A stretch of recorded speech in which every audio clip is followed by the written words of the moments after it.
All right, welcome everybody. I'm Jeff Seckendorf, CEO of UTD Scuba Diving, and I'm here as always with our training director, Ben Boss. Hey, Ben. Hi, everyone. Thanks for tuning in. Yeah, and as always, we're all over the place, right? San Diego, Denmark. I Yeah, guess. coming back to Denmark finally. I've been Yeah, but traveling like crazy for the last couple of days. It you've been on a felt really whirlwind. good. Yeah, Yeah. whirlwind European swing.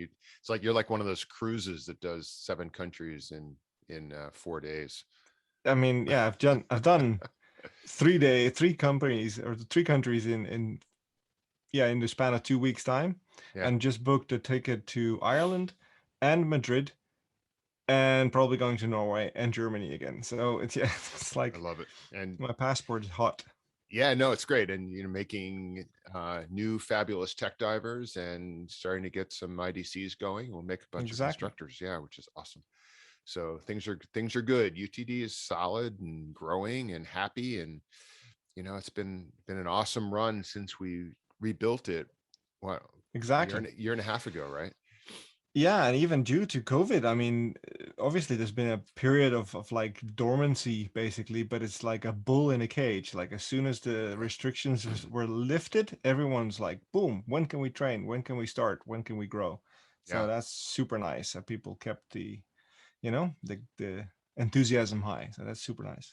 So we're going to do another obscure question podcast today. This one based on technical diving. But before we do that, we got to plug the IDC that's coming up in case anybody listens to this quickly. Yeah. September 5th, September 5th in Madrid, and an that's IDC. 2021. In case you're listening to this in 2 years.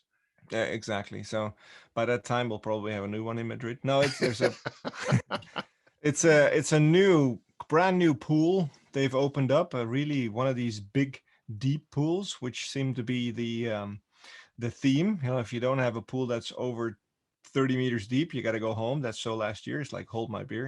It's only a 5 meter pool, but this is a 30-meter pool, so it's nothing like the deep one they've made in the Arabs. But yeah, it's be nice. It's a nice facility, perfect for training. So Yeah, so open water nearby. So we're looking no, it'll be forward to great. that one. It'll be great. So that'll be a fun week for you guys. Definitely, So, definitely.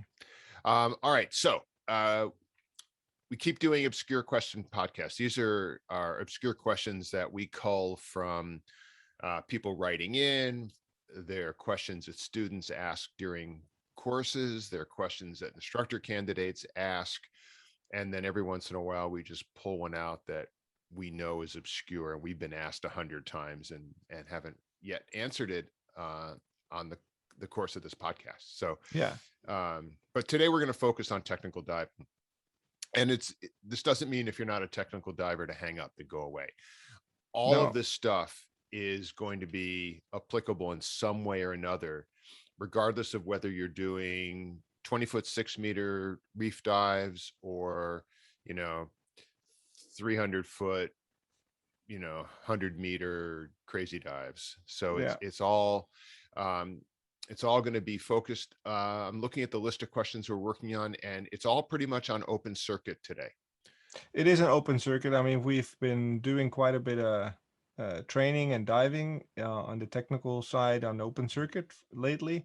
And these are some of the questions that popped up on some of the latest courses, and also some that we keep hearing over and over again. Um, so we figured it'd be a nice way to, you know, fill up an hours of us rambling on why we do the things the way we do them.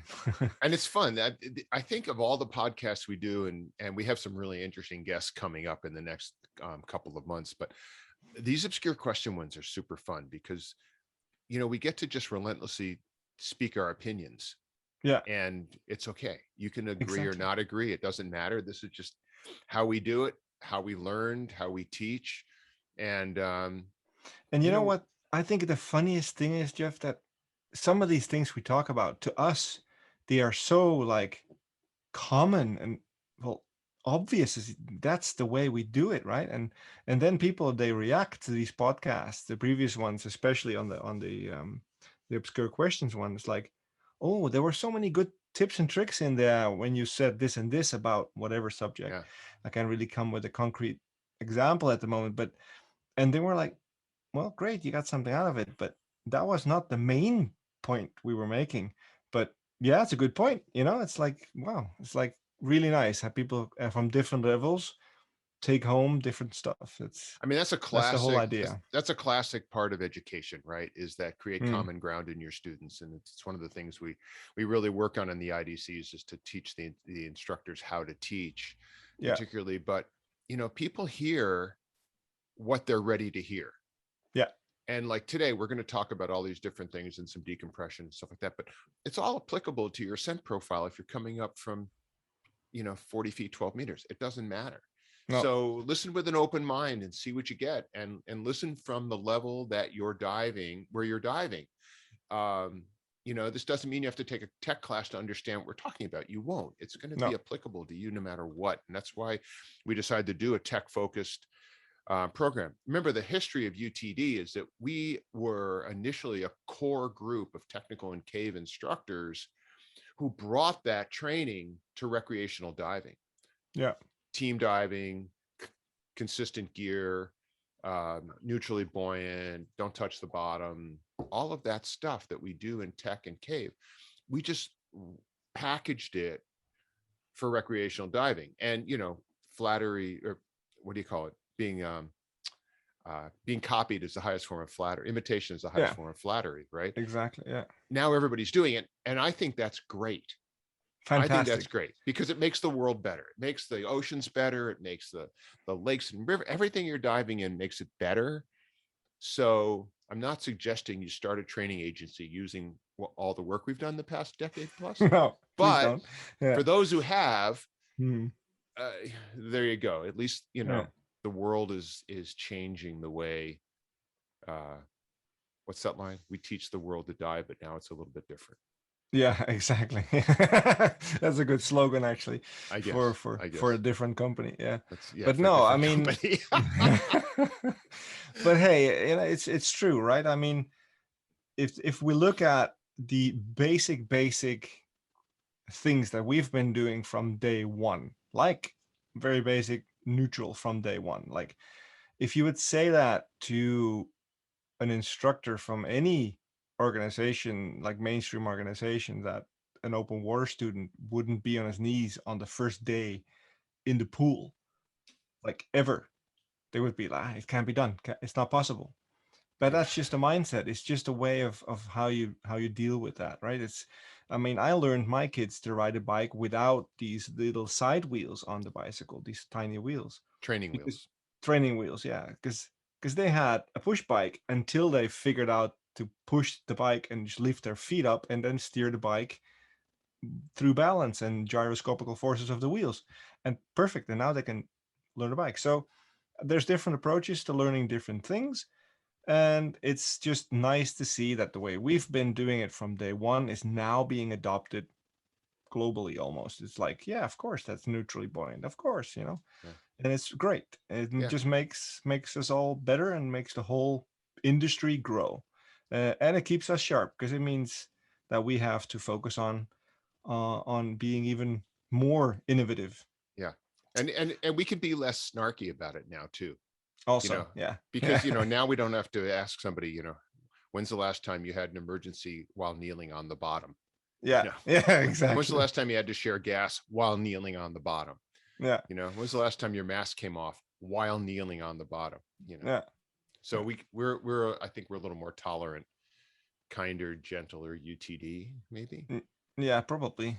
Probably because then we're spending less time on And scuba maybe, I boards. mean, if we're generalizing, the whole DIR, community is getting more open and more open-minded Yeah. towards divers from different backgrounds, and it all depends. I mean, some people still get all bent out of shape if someone doesn't dive in a particular way, and I can never stop commenting on that. It's like, hey, wait, dude, this is a sport. This is a hobby. They can dive in either way they choose how to dive. It's a choice. It's not do it this way or you get out. I mean, if you choose that way, great. If you choose the way we dive, like many divers dive in a DIR style, great. You've seen the value and you've accepted that value and you've adopted it. Perfect.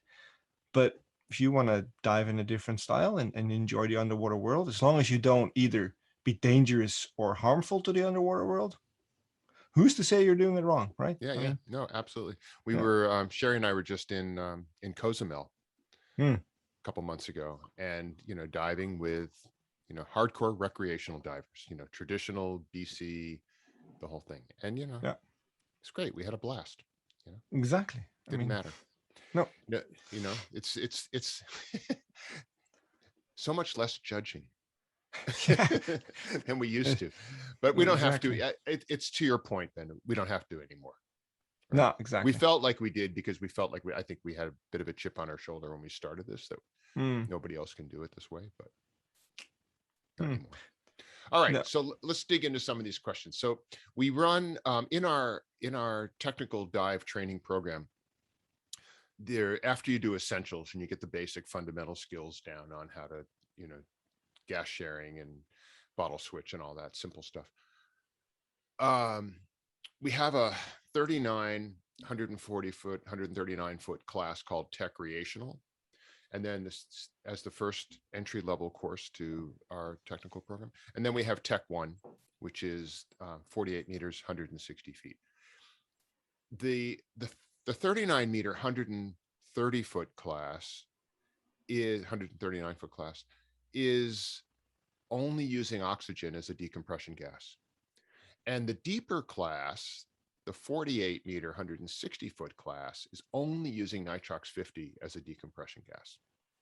So we get a lot of questions about this, like why are we using oxygen on the shallower course and only nitrox 50 on the deeper course? Yeah. So let's dig into this a little bit and talk about this, why we chose those gases for those particular courses.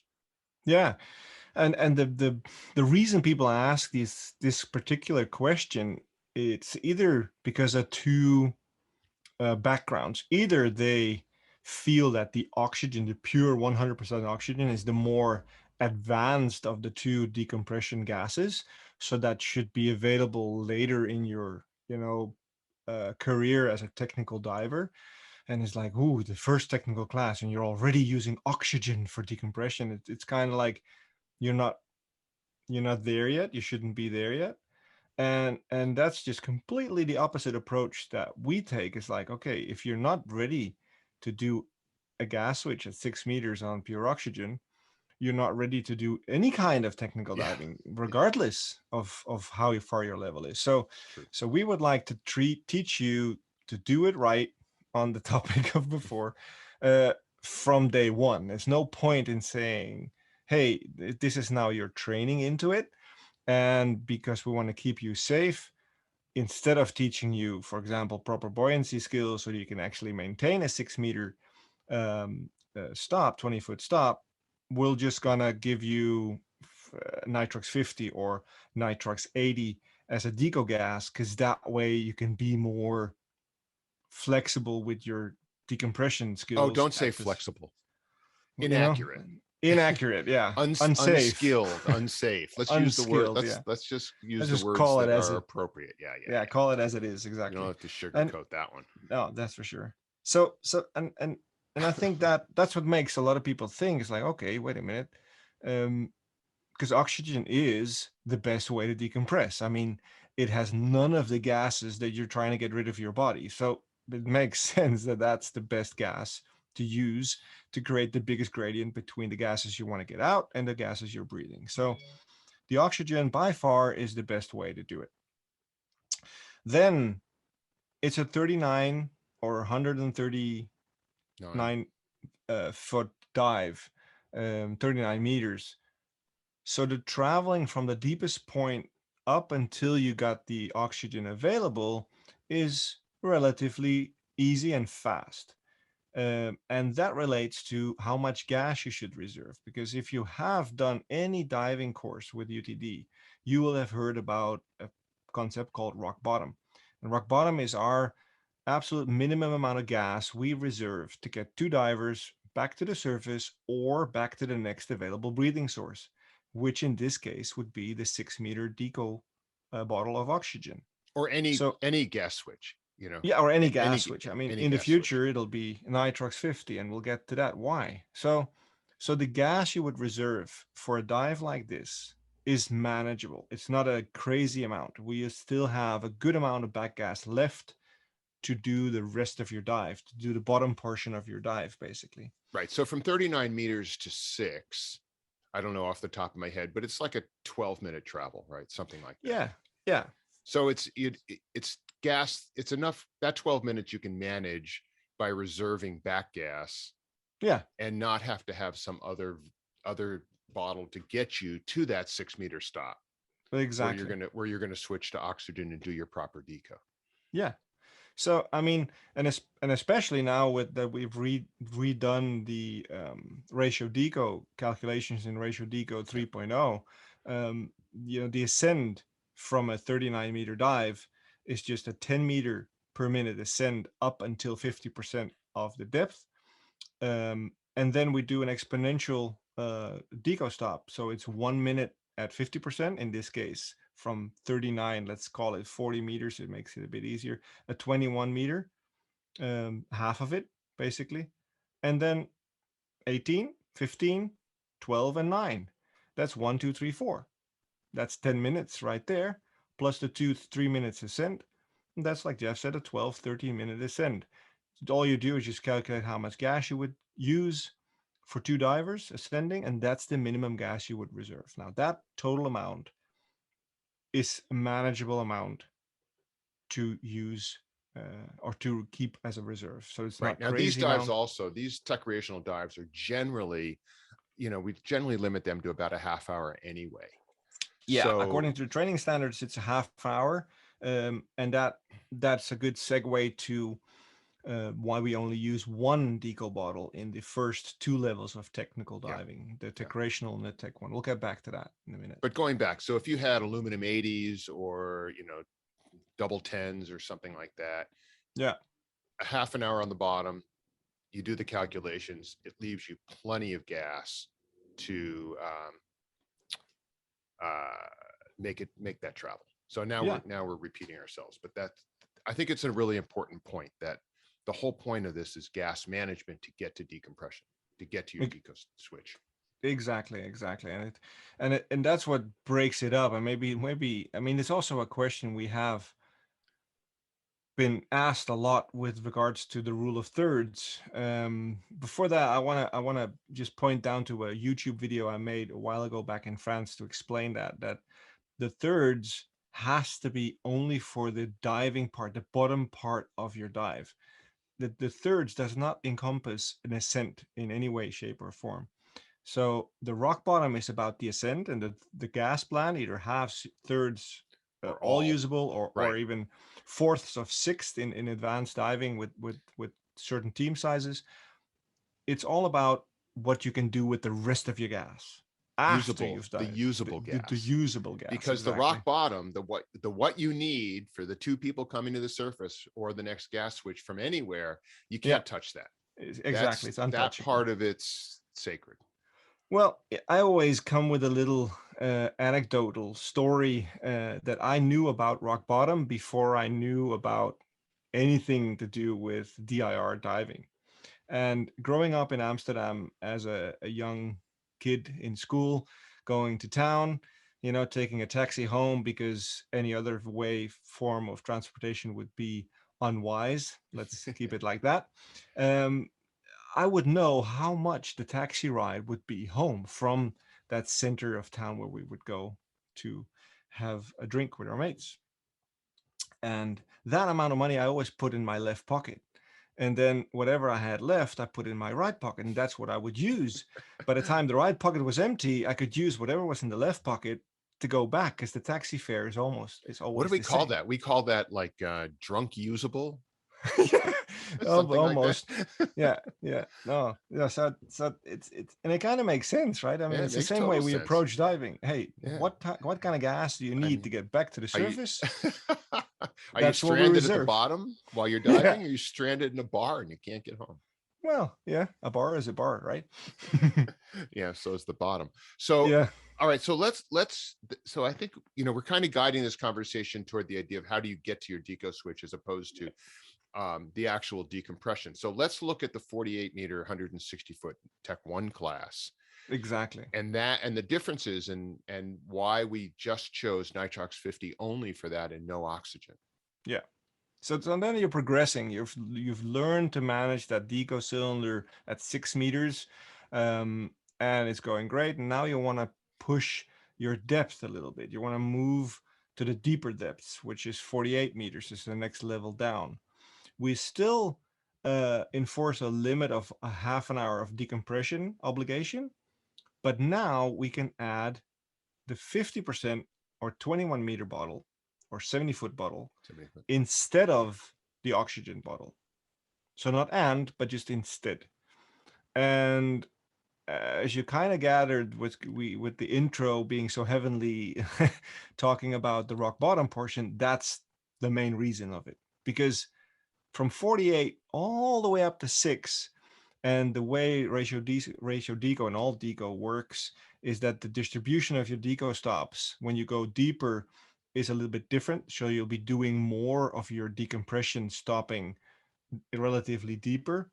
So there, your rock bottom calculations, which would include a bunch of deco stops, will just be such a high number that you would have no practical gas available as usable gas on the bottom portion of your dive. So Right. So what we're saying is that rock bottom, which in this case would be from 160 feet to 20, if you didn't have the nitrox 50 bottle, or 48 meters to 6, that would use up so much of your gas, and you have to protect that gas. And it's not just your gas, that's the gas for 2 people. Yeah. So when you start looking at that volume that you would need, you're almost going to not be able to dive. You're going to get to a point where if you have aluminum 80s, or 8-9 liter tanks, something like that, you're not going to have enough gas. 12s even, but well, you're still not going to have enough gas to do anything. No. So we put a travel bottle in, basically, that doubles as a decompression bottle, and that means you only have to use your back gas to get from your bottom 48 meters, 160 feet, to that next available gas switch, which is what Ben is saying is 21 meters or 70 feet. So it's a decent decompression gas. It's not the best decompression gas, but it's not. It's an okay gas, especially when you mix it with your standard gases for bottom mixes. But it does allow you to open up an oxygen window, and the way we shape the S curve on the 21-meter segment, it does help you out quite a bit than just using the depth gradient for decompression and the bottom gas you have. So it's definitely a better option than just having bottom gas for everything. Right. So when you make that switch at 21 meters or 70 feet on 50% nitrox, the partial pressure of oxygen is 1.6. It's right almost, at the limit of decompression. So you're getting a ton of oxygen at that partial pressure into your system. You're also getting a ton of nitrogen. So, but that's it matches up. It matches up a little bit. But that's the trade-off. So as you use that oxygen window and that S curve to maximize the deco on that bottle, once you go up a few stops, 21, 18, 15, 12, 70, 60, 50, 40 feet, that gas becomes just a gas. It becomes less of a great decompression gas because the partial pressure of oxygen is dropping. But it had the tremendous advantage of reducing the amount of gas you need to carry in your back gas tanks to get to that stop. And I think that's really the key to it, right? That's the key, exactly. And the flip side of the coin we call rock bottom is that yes, it covers the ascent of 2 divers to the surface or the next available gas source, like we just stated, but it also covers if you lose one of your deco cylinders.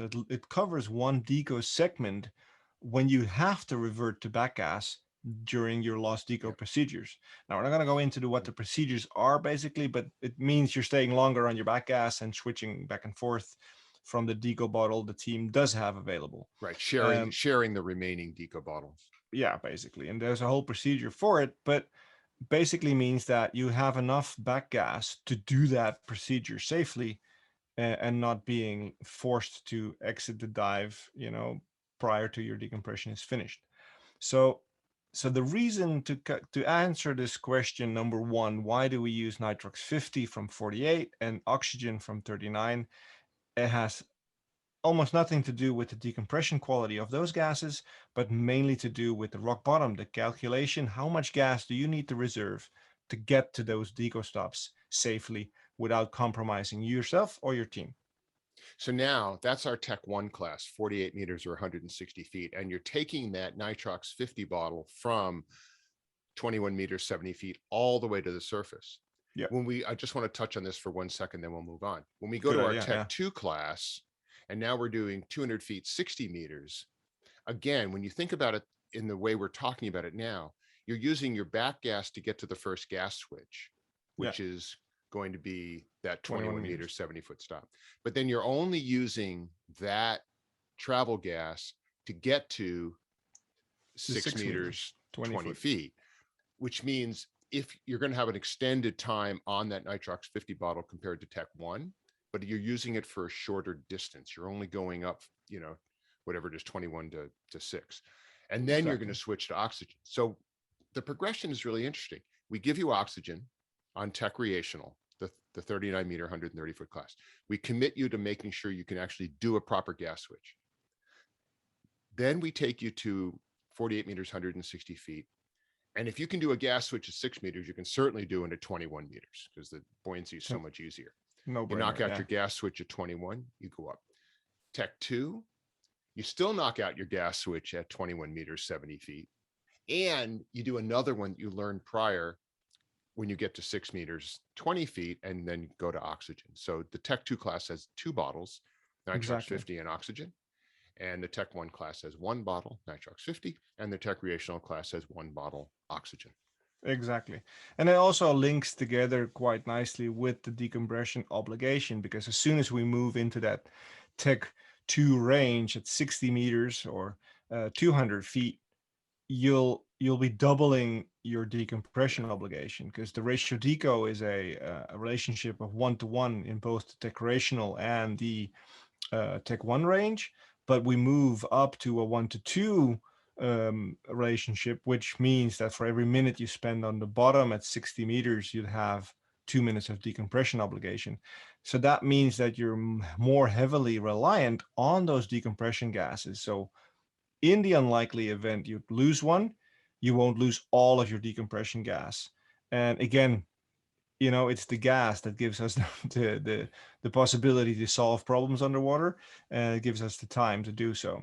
So when we get more aligned on the decompression and also a little bit deeper into, different tissues and all that sort of stuff, the oxygen just makes sense on the Tech 2 dives, where you have a higher oxygen or a higher decompression obligation. And also when you become that Tech 2 student, you can now prolong your dives in the Techrecreational and Tech 1 range to extend it past the 30-minute decompression limit and add that oxygen bottle there as well, because that'll just clean your tissues up much better for the longer duration dives. And that's an interesting point, right? When I do a 100-foot, 30-meter dive, and I know I'm going right to the limit of NDL, I'll almost always take an oxygen bottle and just stop at 20 feet, 6 meters, do 10 minutes on O2 on the way up, watch the little fish, and then go to the boat. Fantastic It's a really smart way to do it. Cheap All right, insurance. Good. Let's good. So if you have questions about that, shoot us a note, but that's kind of the program that we're on. Yeah. All right, next up. Why are all the deco cylinders on the left? Exactly. And the answer is not, well, we've always done it that way. Yeah, no, it's not, unfortunately. It would be easy if it was. There are different schools of thought in this whole deco placement. You have decos on the left, decos on the right. You have this right rich, left lean way. And back in the early days, I learned to dive in that way, all cards on the table. And I thought it was smart because in my mind back then, it made sense. that I looked like a B-52 bomber underwater with 2 tanks sticking out to each of my sides is a whole different thing. And it was swimming with it was even more of a nightmare because it's not exactly streamlined. But in my mind, it made sense. But shortly after I've done that kind of training and started diving with it, it's like the gas switches, they were just a nightmare. It's basically survival because it's like the hoses coming from the left and the right is just one big hassle. So the reason all the Deco cylinders are on the left is A, it keeps your switching procedure super nice and super consistent because you're always working from the same side. B, most of the regulators out there are built to come over your right shoulder and then enter your mouth over your right shoulder. And if they come over the left, you either have to turn them around, and some can be done, but it's usually not very standard, and it makes it just, awkward. So the procedure of the gas switch, which is underwater the most dangerous part of any technical dive, Period. period. You know, eh, that has to be simple and consistent because that will make it repeatable and that will make it easy for the people to follow along. So, but I mean your team. So, when we keep that as the strongest argument, that should be, big fat exclamation point, end of story. But we want to go a little bit more into depth. Why also? Well, think about it. If you have to donate your long hose and you have a deco bottle also on the right, that can actually pose a little bit of an entanglement issue. You have to route it over the tank or be aware that you clip your tail clip of your deco bottle in a certain way that it doesn't catch the long hose. And it just poses so many different issues that it's just a potential dangerous situation. And just to clarify on back gas, we're talking about all deco and all stages on the left. Everything. Everything Everything that's not on your back is on the left. on the left. Yeah, even if we dive in a side mount configuration, the deco or stages will be on the left, and if we need more, it'll be on a leash. Exactly the same like on back mount. And we were talking about this before we started recording today. It's like Yeah. side mount. If you're carrying 4 extra cylinders on side mount and nothing on your back, and now you've got your 2 side mount cylinders and your 2 stages and your 2 deco bottles all over the place, and your back is empty, unless you're going to a dive where you have to drop all those cylinders and go in some restriction like a wreck or something, there's no reason to do side mount in that configuration. You should just be on back mount. It's just a waste of real estate if you're doing an open water dive. Exactly. If you're going to drop them all and you need to go side mount or no mount, makes total sense. But then you're pretty much going to put them all on a leash and just it just works a lot easier. I mean, Yeah. it keeps the front nice and clean, and it's more easy to dive that way. It's much more streamlined, and it just keeps it out of the way. So coming back to also another reason we have it on the left is we have pockets on our dry suit, and the way we train is that the pocket on our right is the pocket we work with because that's accessible, and we train emergency procedures so that they become more of like a, oh darn, I forgot the coffee maker this morning, I need to switch it off or something. Like it becomes a non-issue than a panic situation.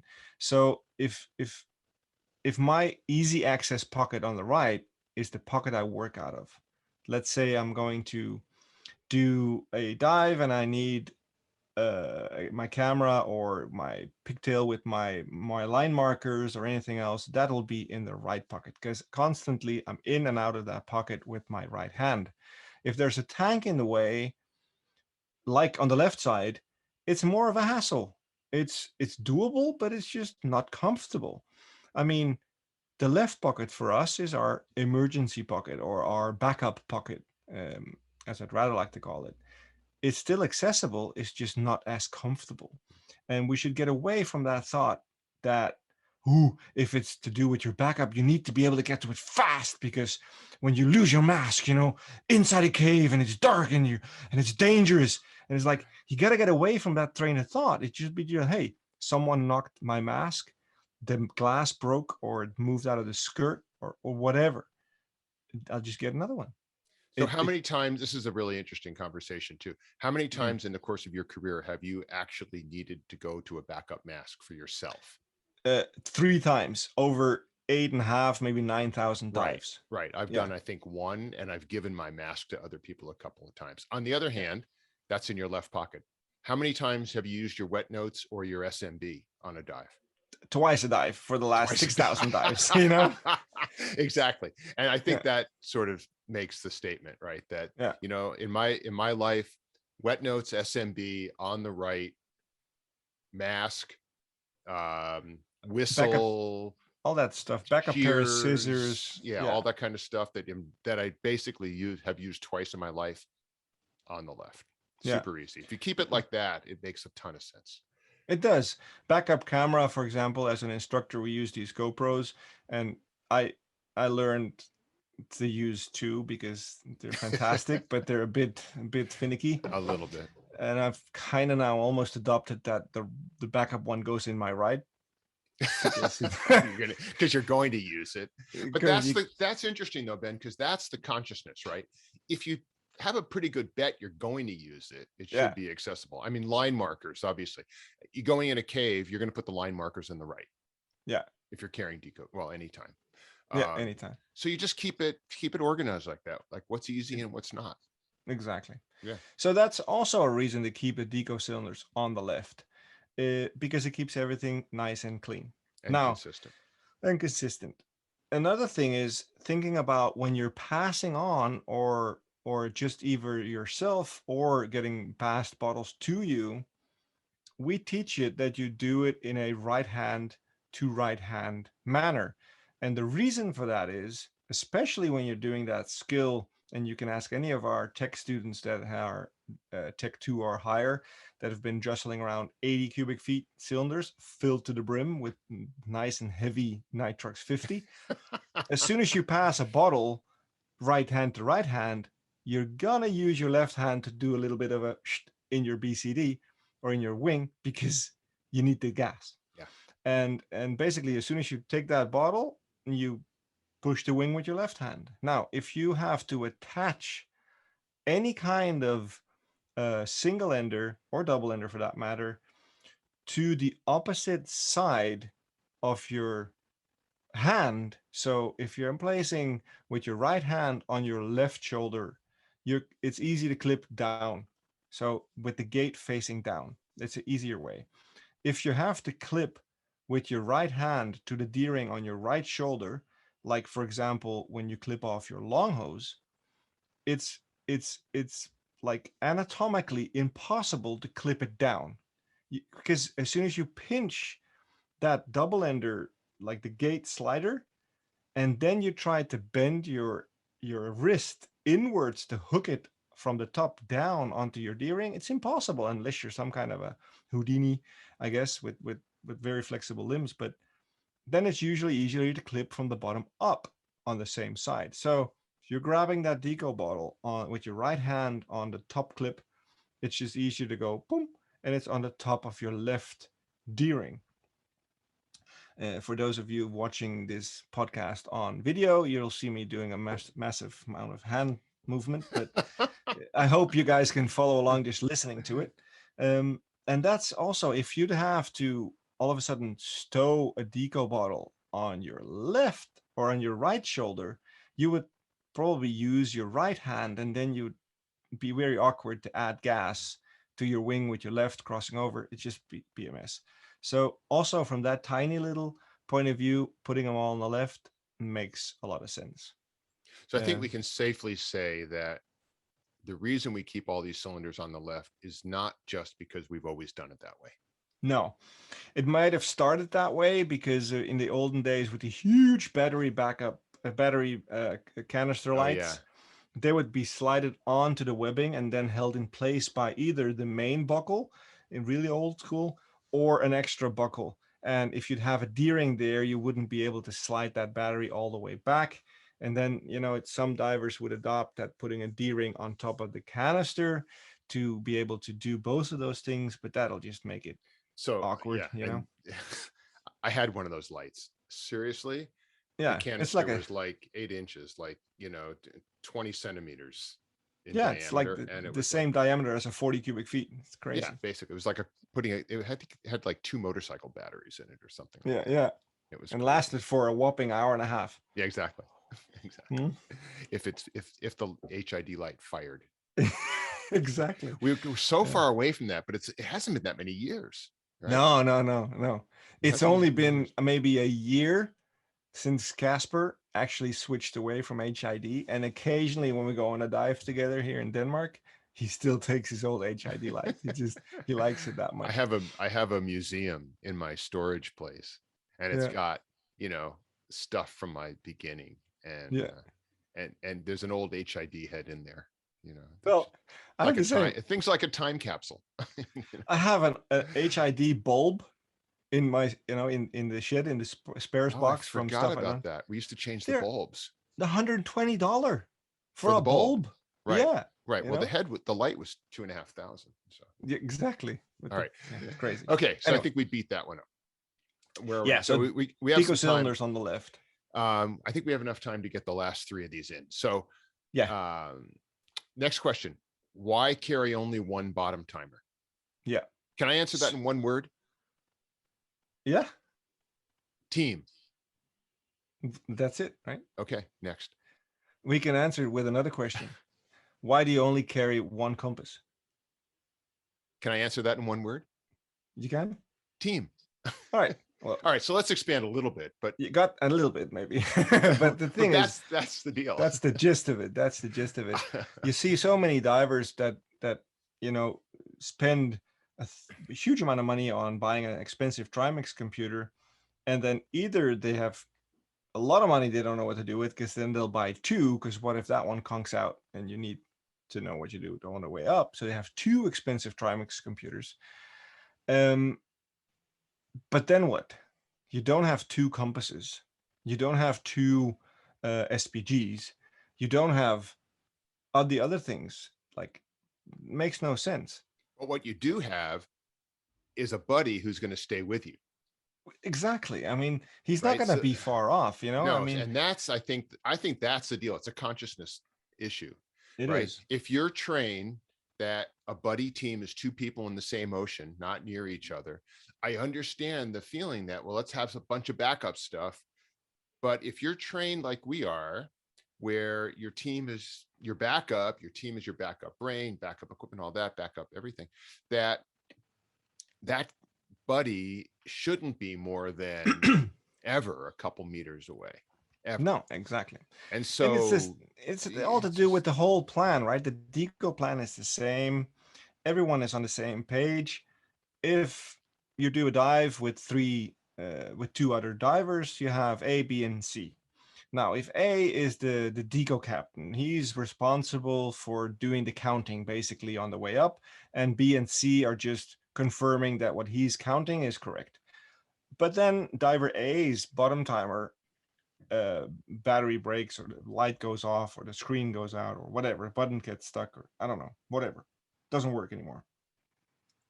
Then diver B can take over as the Deco captain, doing the counting. Diver C is confirming that diver B is counting correctly. Diver A can still count. He can still think about the times they need to do at the certain depths. He just can't see them. So, but as soon as the signal is given, we have to stay at this depth for the Deco hand signal for X amount of minutes, he can still stay looking at his team, knowing he's at that depth. You don't need $1,000 machine to tell you you're at the correct depth when you have a diver in front of you. And the other guy can show it to him and so on. Now, I remember being on a dive, I think it was with our friend Kim, and we got to a stop and we were like 10 feet, 3 meters apart. And we're looking at the two timers, right? And mine says 10 and hers says 13. Mine says, whatever the feet are, 30 feet, and hers says, 40 feet. And it's like, now that's an interesting pickle. Yeah. right? So out comes a marked SMB. Whoosh, count the knots as it goes up. 1, 2, 3. Oh, look, we're at 30 feet, Yeah. right? 10 meters. Because we know now how far we actually are from the surface. Okay, you're the bottom timer working. You're the one that's not. But if you have two bottom timers and you look at them and they're 10 feet apart, 3 meters Yeah. apart, what are you supposed to do? Yeah, exactly. You And know, it can be as easy as a freshwater to saltwater setting you forgot to switch around, or anything. anything else. The strap might be too tight, or whatever. A bubble caught underneath the plastic bit of the housing. I've seen it all. It's crazy stuff that can sometimes manipulate the sensors. So only one bottom timer, because basically, like Jeff said in the beginning, the team is your backup brain, the team is your backup gas, and the team is your backup equipment. Right. Now, I've done a video on this with regards to redundancy in technical diving, because by that rationale, you can just say, okay, then why do you dive a twin set on tech dives, right? And why do you can't dive a singles tank? Because then, hey, if you say that your buddy is your team, or your team is your backup, sorry, if your tank fails, you can just share gas and go out. Unless And that that's guy's tank fails. and unless that high tank fails. But hey, and in theory you're right, but there we have a, something that's called comfort. I mean, it's not very comfortable to exit a dive sharing gas if it's not needed. So if you have a way to simply and safely stabilize whatever problem you have by, for example, diving on a twin set, you can do that. On a long decompression dive, it's not much more uncomfortable to just look at your team instead of being able to look at your own bottom timer. Now, are there exceptions to that rule? Sure. I mean, if we do long decompression dives in mines or caves on a rebreather, which has its own set of electronics with depth and time in it, is there a spare bottom timer in my pocket? Yeah, because that's just convenient. Because in a cave or a mine situation, sometimes you're not in a position, you're looking at each other and you're on the way out. For example, in a single file format in a certain portion. And then it just makes more sense, even though you know the depth of these passages, to have your own instruments there. And this is where the thinking diver comes into play, I think, because it's not about the protocol, it's about how you apply it. And it's not like, oh, when you dive with two bottom timers, that's not dir, and that's just, oh, it's just not the way. Well, in certain cases you can. It's all about what is needed. Do you have to splash out for two of them and just have them, both of them, on your arms all the time? No, no way. I really can't see an argument why you'd have to if your team is right there beside you. You know? Oh, Yeah. but what if you get lost by your team and then your computer fails? Yeah, and then a shark eats your left foot. Do you carry spare fin also? I mean, stop, Yeah. Now the spare bottom timer is an interesting thing, right? So I've done a ton of dives, not recreational dives, but technical dives where, I'm gearing up and I'm in my kit and there's a spare bottom timer. And Hmm. I have two, one's metric and one's imperial because I'm all over the place. Yeah. And wherever I am, often I'll just take that other one and I'll clip it into my left pocket and just forget about it. It doesn't take Hmm. up any space. It's available for somebody else to use, blah, blah, blah. So, that's an interesting situation where I'm kind of going against only take what you need on a dive. But, it's the thing is the size of a pencil. Yeah. It's like, you know, is it, have I ever used it? No. Will I ever use it? Probably not. Does it make me feel better? Yeah. Yeah. And Simple. I have a backup bottom timer, and it's clipped off in my dive box, because then I can, on the next dive, I can just be Yeah. self-reliant again. Yeah. And I'm gonna give a shout out to a manufacturer here, which is Scuba Pro. I Yeah. mean, that 330 they call it now, because it's the only one that has been um, calibrated to actually measure through 330 meters at 330 meters. Um, and that's the most reliant piece of electronics you can take with you underwater. No matter I've what. never I've never even seen one break, No, I've ever. run out of battery once. Well, they And do I after sent and like I sent 12 it back. years. And I think when they got it back, it was so old that they sent me a new one. I Yeah, think it yeah. was I a mean, $75 battery change, but they sent me back a new no, one. you can't. On the proper the bottom On the timers, you old ones, can't. you can't change. Throw it out. No, it's just a complete But it was a locked swap. capsule. Scuba, I don't know if they do it anymore. Scuba Pro did a swap and it was cheap. Probably because they did that a lot in the past, also Because with the middle grade computers, these Aladdins that you have to send yeah, up yeah. because they were oil filled, and that it was cheaper for them probably just to swap it out. But this thing was like 12 years old and it was still Yeah, cooking along, they do. you know. I Yeah. know.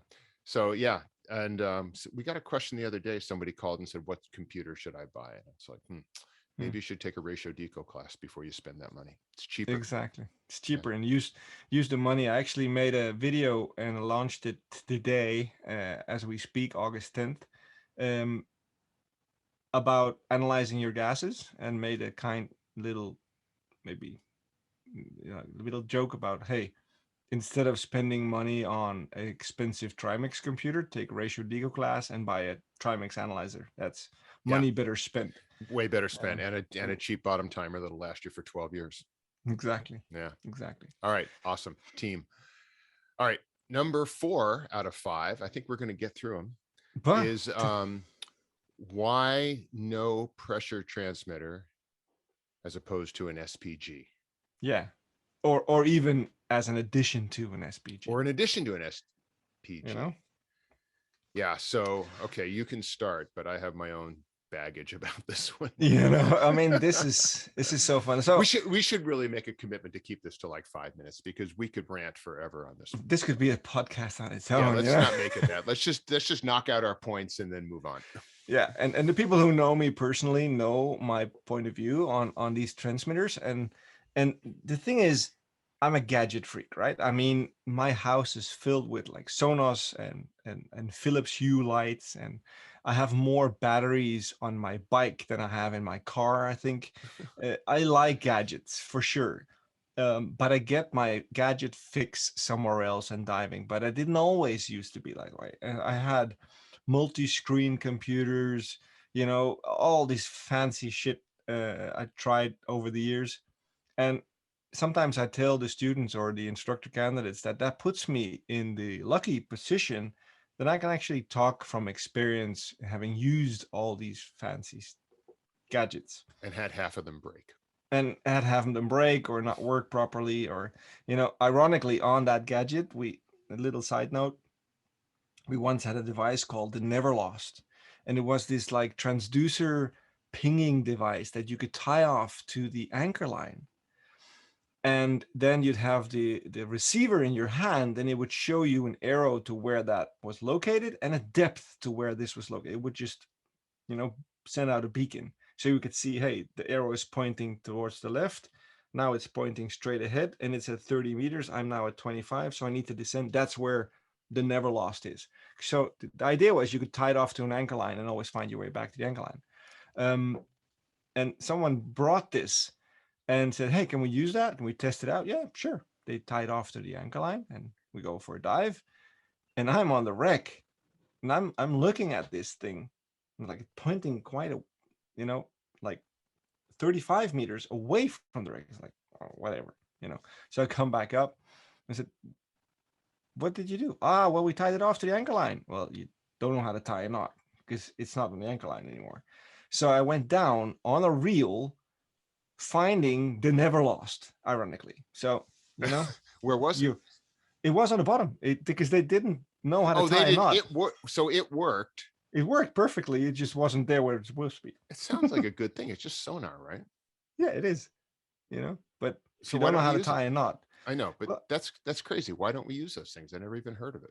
Yeah, it was back in like the early 90s. Do we still have it? Does it still exist? I don't know. All right, somebody let us know if you can find a Never Lost, because it sounds kind of like a cool idea. I thought it was ironic, you rely on a piece of equipment that fails and then you're never lost, because it's just. I know, anyway. But it's cool that it failed by human error, not by electronic error.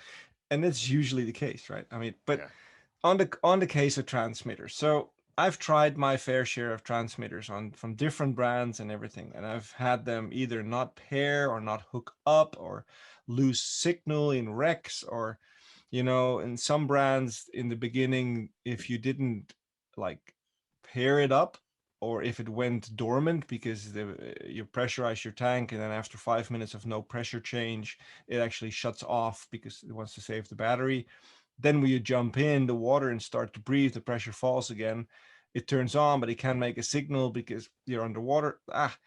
It just had a lot of issues. You had to swim up back to the surface, lift your neck out of the water, and raise your arm up out of the water and get them to reconnect. It was a pain in the butt.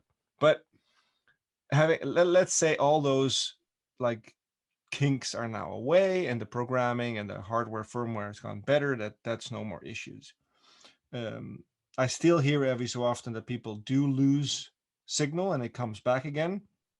I just find that very disconcerting, because then the numbers disappear and all of a sudden they appear again. It's like, okay, are the numbers still correct? What's wrong? But anyway, if we assume that nothing goes wrong and it works perfectly, what does the transmitter tell you that the SPG can't tell you? And if we look at it, well, the pressure gauge, the digital pressure gauge inside there measures the fall of pressure very accurately, much more accurate than a SPG is able to display, unless you bring one the size of a dinner plate. So it's very accurate. You can see in the numbers on your display up to 1 bar difference. It uses that information to calculate the remaining gas time. And this is where people think, wow, that's amazing. Because now I don't have to think. I can just look at that number. And if my NDL on my dive computer says 20 minutes, and then my remaining gas time says 30 or minutes, or 21 perfect. minutes. Or 21 minutes, that's perfect. I can just stay here. You know, the thing they don't realize is that that computer is not able to see into the future, and it's not able to plan for what we just talked about, rock bottom. Yeah. So it's always set to a certain amount of pressure as a reserve. And there's two caveats there. A, pressure isn't pressure.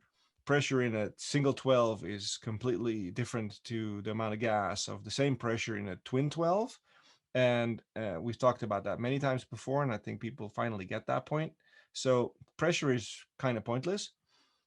So the remaining pressure that should be in your tank for your reserve, that this computer is calculating the remaining air time or gas time on, is complete and utter useless, because it's based on pressure, and you shouldn't be concerned with pressure. You should be concerned with liters. And Right. So that's an interesting point too. So I have two questions. One and is does anybody ever use 2 on doubles? no, Okay. And the other is, why can't somebody figure out how to make one of these things that reads in volume? I guess you can, but you'd have to change the setting constantly. Like, you can do the setting, but no one does that. You'd have to put your cylinder size on. Yeah. And you can do that in the settings afterwards. I Even mean, back in the early can't 90s. we have phones now? We have apps. I don't know. It Exactly. seems like it. One of the archaic things about diving to me seems that we're on pressure. Pressure's worthless, as you just said. All The I care volume. about is volume. I mean, I flew airplanes forever. I never cared about fuel pressure. I cared No. how much air was in the tank, Yeah, not exactly. gas. How many liters? It didn't matter how much gas was in a 50-gallon tank. It only mattered how much air was in that 50-gallon tank. Yeah, because then I knew how much was left. But what I saw was on the panel was a display of, gallons per minute going through the engine, or gallons per hour going through the engine. And it translated that. It knew how much went through, and it knew how much was left. And it was on volume.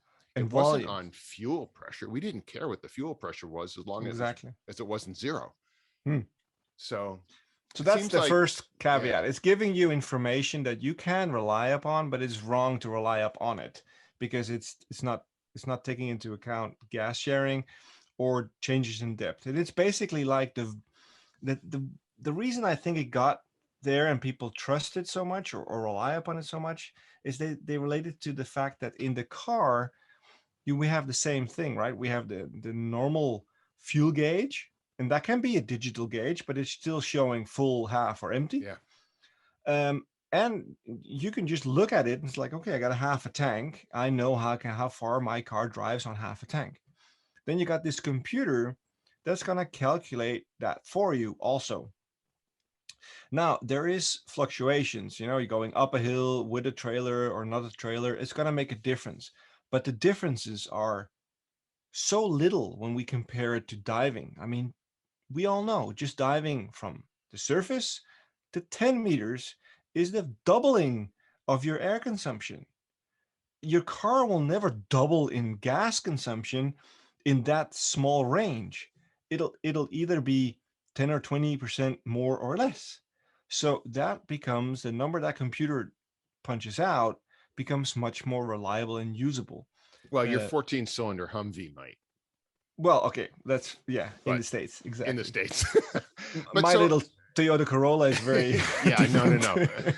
no, no, no, no. But see, now that's not, I don't think that's a perfect example though, because when you look at your fuel gauge, it's not telling you pressure, it's telling you volume. I True put that. Yeah. 20 gallons or 80 liters of gas in my car and the thing says half. I know Hmm. I've got 10 gallons, 40 liters left. Yeah. I'm not converting anything, No, and I, and you're not changing the volume of your tank every time you do no, pick up no, fuel. that thing's And had the same gas tank in it. Well, it broke once, but they put the same one back in. But like that's had, same size. Yeah. same size. It's got 20 Yeah. gallons, 80 liters. So yeah, the whole thing is a little wacky. But Yeah. and the other thing, of course, is what's the cost on one of these gauges? These It's pressure super transmitters, expensive, right? At least $200. and what's the Right. cost on a SPG? The super nice Italian gorgeous ones? I think $50 for the Maybe, expensive ones. Yeah, maybe, maybe. Yeah. yeah, maybe. So you could buy four. So another thing the SPG can show you that the transmitter does show you is a blinky light. You know, yeah, some of them have blinky lights, so the team behind you can see how much pressure you have.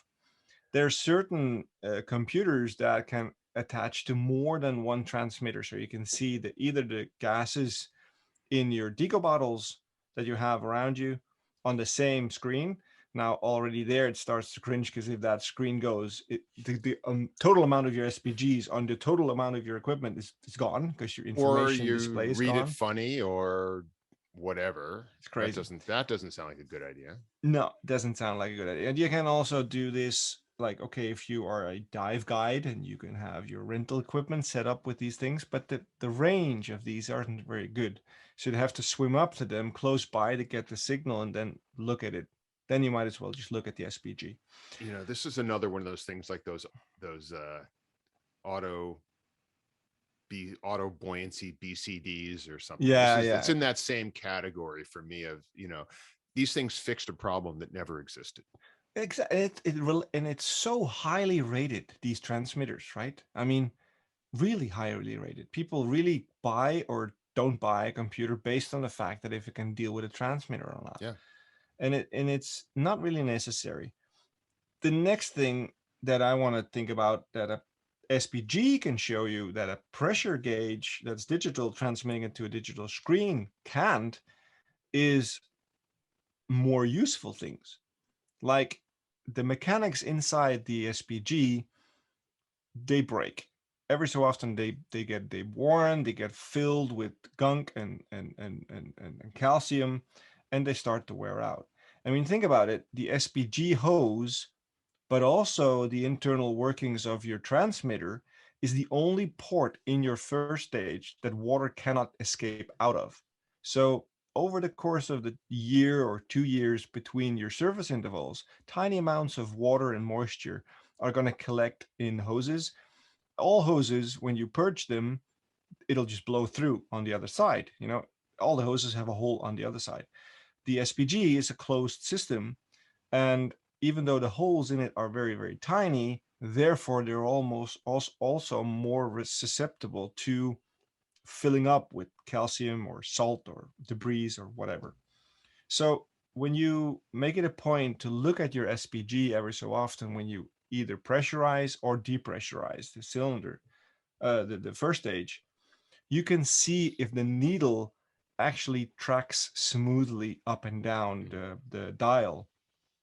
And that's a great indicator if your SPG is still functioning properly or if it's on its way out. If it starts to hang or, moves up very slowly, it's all signs of wear and contamination. And that's something the pressure gauge that's digital is not able to show you, because it'll either transmit a pressure or it won't transmit a pressure.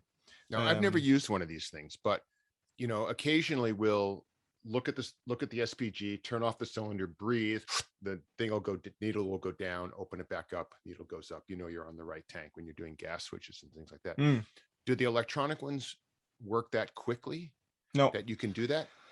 no, no, they don't. Usually, when you dismantle your equipment after the dive and you purge the regulator to get the first stage off, it takes a while, and then it just goes from whatever it was to zero. Maybe you see a split second, you see like an intermediate pressure, but then it just goes beep, beep, beep, no pressure, and it's gone.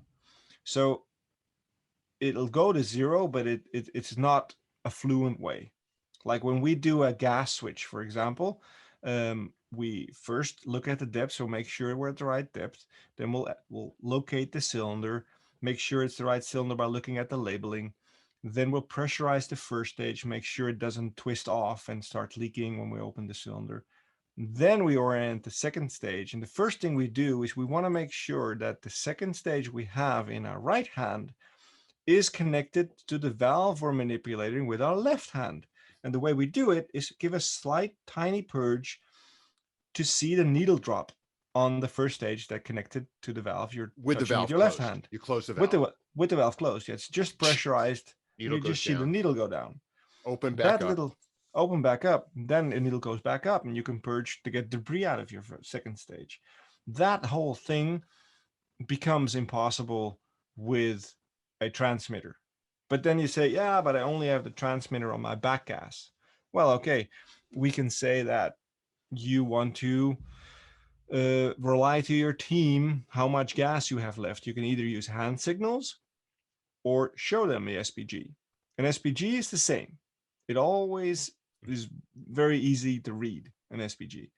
A dive computer screen can be a whole different thing. If you're not used to one of these fancy screens, it can take you, a bit of time to figure out where is the pressure actually located on the screen.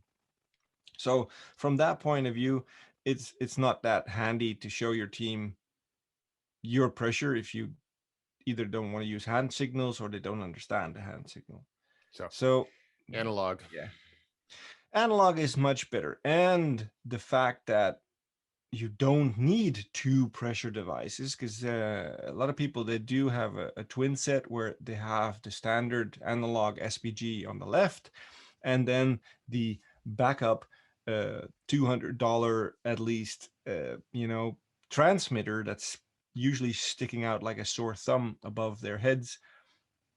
It's no point to have, because the first of all, our SPG is already a backup device To your brain. and to your brain. And it's basically, we teach all our divers to do a gas calculation constantly during the dive in bars per liter.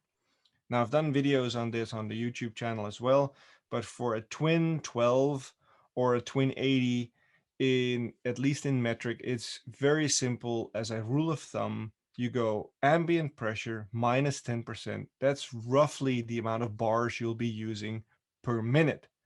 So how easy is that? If you Now, know, I got to tell you, the Americans have no idea what you just said. no, exactly. It works in Europe. It works in It Europe. works in Europe. It doesn't work quite so easily with where PSI and volume are related to tank size, because we Yeah, don't have a fixed volume for the cylinders here. But and for that reason, I've actually heard several American divers switching to using bars because it's easier to yeah, calculate with. yeah. But in Europe, what we can do is relatively simple. I say, okay, if I'm swimming along at 20 meters, which is 3 atmospheres, I use roughly between 2.5 and 2.8 bars per minute. So how many bars would I have used after 10 minutes? Between 28 and 30 bar, Right. And you 25 could and 30 bar. multiply it by 15 to get PSI, but Yeah, you could. Then you look at your SPG and you can confirm actually it. confirm, yeah, Yeah. this pressure makes sense. Yeah. Or you catch it and say, hey, it's still showing 200 bar. And then you reach for your manifold and you hear this gas mixing going on behind your back. And then that's And another then whole you, podcast, oh, for God's which sake, actually leads us to the next question, which I don't think we have time for. No, We'll catch that on the next one. We're going to do another one of these pretty quick. yeah. So we'll get our question number 5, and we'll leave our listeners in Be a cliffhanger. yeah, who killed JR. So we'll find out what the next question is on the next one. But that was fun. I mean, this is really interesting to me to go talk about in depth these very seemingly simple questions that can, just turn into long discussions. And again, like you said at the very beginning of the show, people hear information at the level they dive at and understand. There's a theory in education that the teacher can't teach the student anything unless both the teacher and the student already know it. Yeah. Right. Which is our theory of common ground that we work on with all the instructors and so on. So you'll hear what's appropriate to what you're doing. And hopefully at any level of diving, you got something out of this. Besides just the fun that Ben and I had talking about it. Yeah, exactly.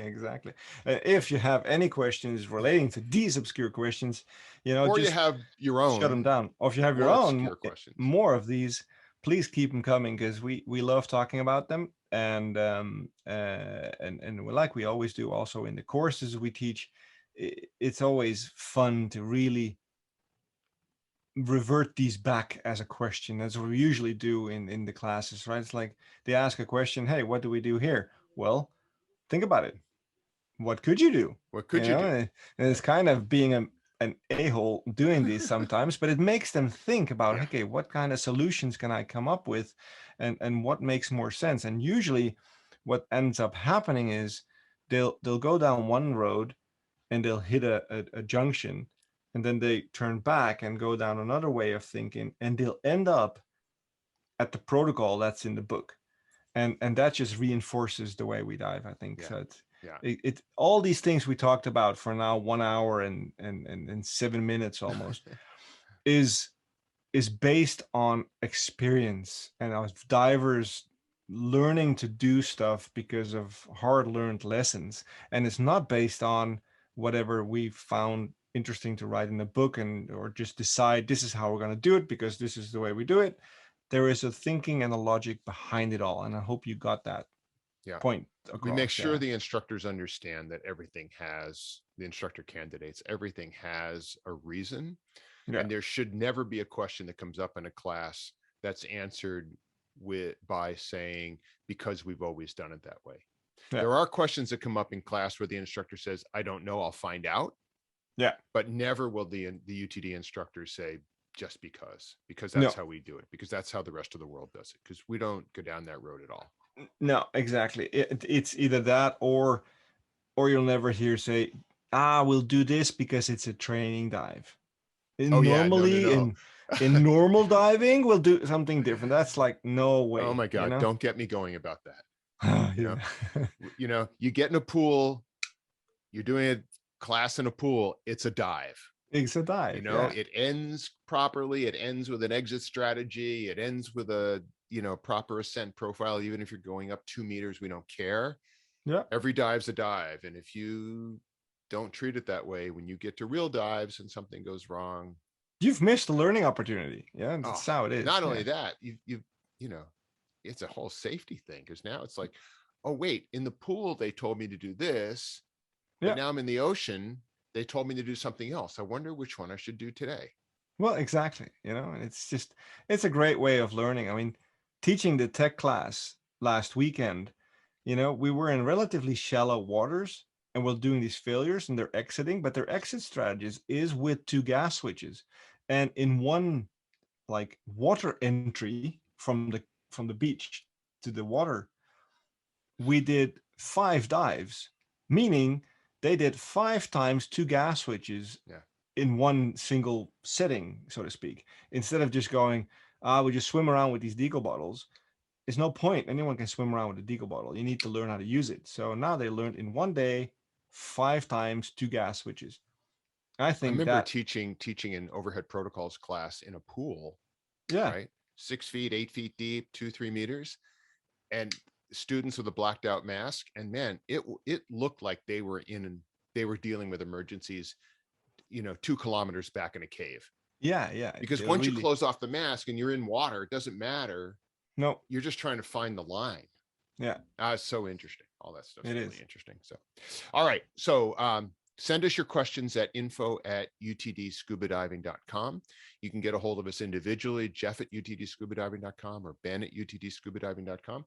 And look for this podcast wherever you find your podcasts. And if you want to do us a favor, leave us a rating and review on Apple Podcasts, because that's where seems to be the clearinghouse still, no matter Yeah, what. it is. We're on 30 different places, but leave your ratings and reviews on Apple Podcasts for us, and it helps all the other people who want to think about obscure stuff in scuba diving to find us, and that's cool. So, yeah, if you're interested in the IDC, give us a call. Madrid is next, but now we're going to start running them regularly in the US and in Europe. Yes. And I think there's one coming up in Dubai, and we'll see what's happening in Asia. Exactly. Awesome. Cool. Well, all right. Thanks for tuning in. Yeah, that was fun. That was fun. All right. Definitely. Have a good night, everybody. Bye-bye.